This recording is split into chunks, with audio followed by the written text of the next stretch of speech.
in comparative religion.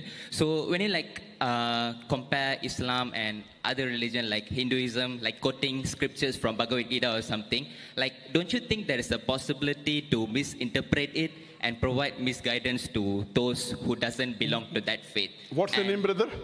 Pardon? Your name? Shashi Varman. Okay. And if it is proven that there is a misinterpretation in your speech, does that mean that you failed to carry out your duty as a Muslim professional? The brother asked a very good question, a very relevant question to the topic. I'd like to thank him. His question is that I am a specialist of comparative religion. I prefer calling myself a student of comparative religion. And when I quote scriptures of other religion, like whether it be the Bhagavad Gita, whether Veda, whether Bible, and if I misinterpret that scripture, then isn't it wrong as a Muslim? Totally wrong. I agree with you. That's the reason after every lecture of mine, we have question answer session.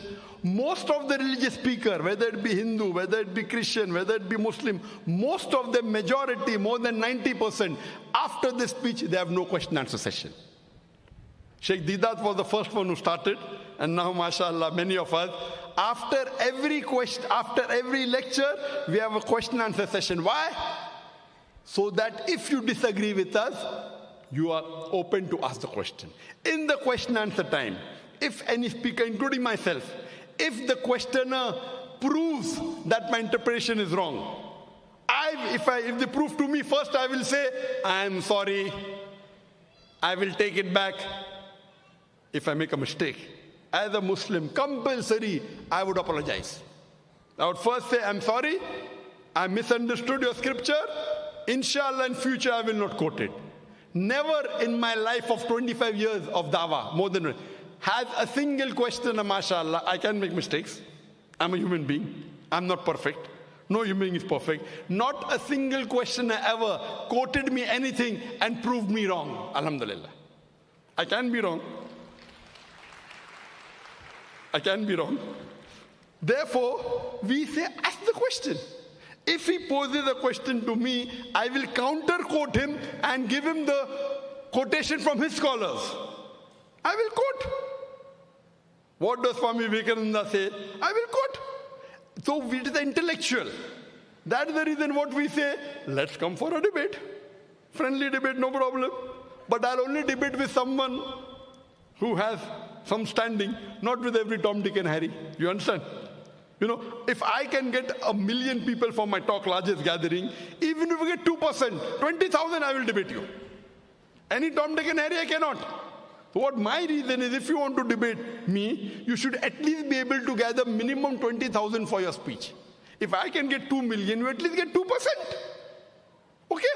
If you can get 20,000 for your lecture, I'm willing to debate with you.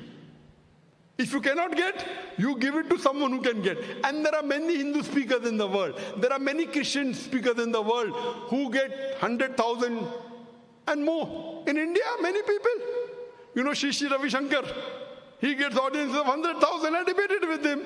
And you know the outcome of that. Have you seen that debate? Yeah. What was the outcome? What? It wasn't as I expected. Sorry? It wasn't as I expected, yeah. Oh, it wasn't as you expected. Yeah. But did I break any rules of the debate? Pardon?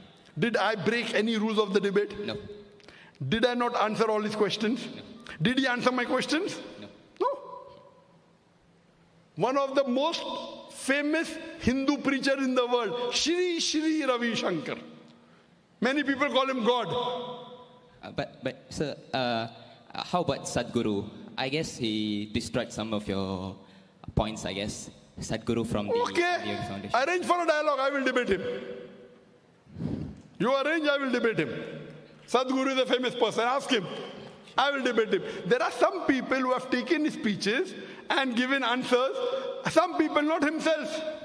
If he wants, let him arrange. No problem, I will debate him. Okay? Because I know he's famous. Any famous personality, if he wants to debate, I don't want to debate him. He wants to debate me, open, any topic. Any topic on comparative religion. Hinduism and Islam, no problem. Okay? I'm welcome. And if he points out anything in my speech which I said, which is out of context or which is not as per the Hindu scripture, I'll apologize.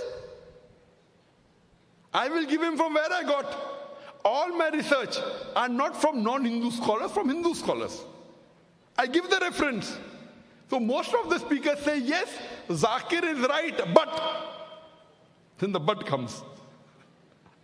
Many Hindus say, when you hear your speech, in 2 hours I've learned what I have not learned in 40 years of my life. Because in my speech I give references. Did Shri Ravi Shankar give any reference in his speech? Even one reference he gave. Did he give a single reference, brother? No. In my speech, how many references were there? So who's more authentic, a person who gives a reference or a person who doesn't give a reference? He could have kept a chit. There's no objection. In a debate, you can have notes in front of you, right or wrong. I don't have notes. He can have notes. Ask if Shri Ravi Shankar will have a second debate with me. Will he have? Even if you give him $1 million, he will not have. I guess he will. But if he doesn't debate you, I'm sure one day I will. Yeah. Most welcome. The day you can get 20,000 people for your audience, I will debate you. Cool. Now what you can do, question answer. Did I answer your question or not? Yeah, you did. Thank you. Very satisfactorily? Yes. I'm very happy. Thank you for accepting it. And may Allah guide you. And I'll pray for you that you come to the truth, brother. Thank you. Thank you very much. Yes, you're most welcome.